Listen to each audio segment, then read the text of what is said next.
Rodri আর Julian Alvarez দুজনকেই নিয়ে এতদিন ধরে তুমুল আলোচনা, কিন্তু শেষ পর্যন্ত কি বার্সেলোনা কাউকে কিনতে পারল না?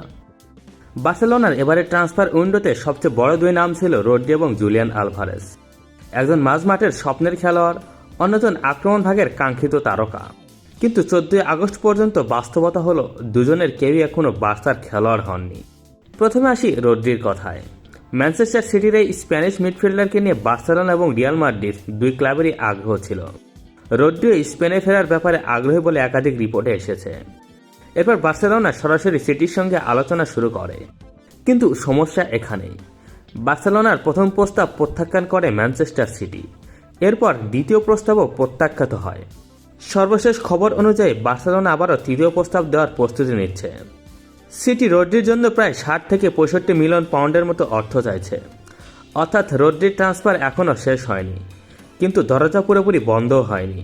এবার আসি জুলিয়ান আলভারেজের কথায়। আলভারেজকে বার্সেলোনা দীর্ঘদিন ধরে আক্রমণ ভাগের অন্যতম প্রধান টার্গেট হিসেবে দেখছে। এমনকি তাকে পাওয়ার জন্য অ্যাটলেটিকো মাদ্রিদের সঙ্গে একাধিকবার আলোচনা ও প্রস্তাবের খবর এসেছে। কিন্তু অ্যাটলেটিকো শুরু থেকে ছিল কঠোর অবস্থানে।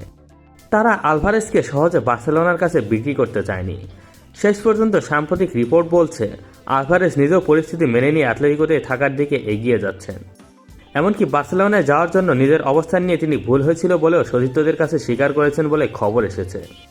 তাই আলভারেজের ক্ষেত্রে বার্সেলোনার স্বপ্ন আপাতত অনেকটাই ভেঙে গেছে। কিন্তু রদ্রির গল্প এখনও শেষ নয়। বার্সেলোনা ইতিমধ্যে দুইবার প্রস্তাব দিয়েছে এবং তৃতীয়বার চেষ্টা করার প্রস্তুতি নিচ্ছে। অন্যদিকে Manchester City coach Enzo Maresca রদ্রির ভবিষ্যৎ নিয়ে সরাসরি কোনো নিশ্চয়তা দেননি। তিনি শুধু বলেছেন ট্রান্সফার উইন্ডো খোলা থাকায় যে কোনো কিছুই ঘটতে পারে। তাহলে প্রশ্ন হলো, বার্সেলোনা কি শেষ পর্যন্ত অন্তত রদ্রিকে দলে ভেড়াতে পারবে, নাকি আলভারেজের মতো রদ্রিকেও হারিয়ে শেষ পর্যন্ত অন্য কোনো বিকল্পের দিকে যেতে হবে?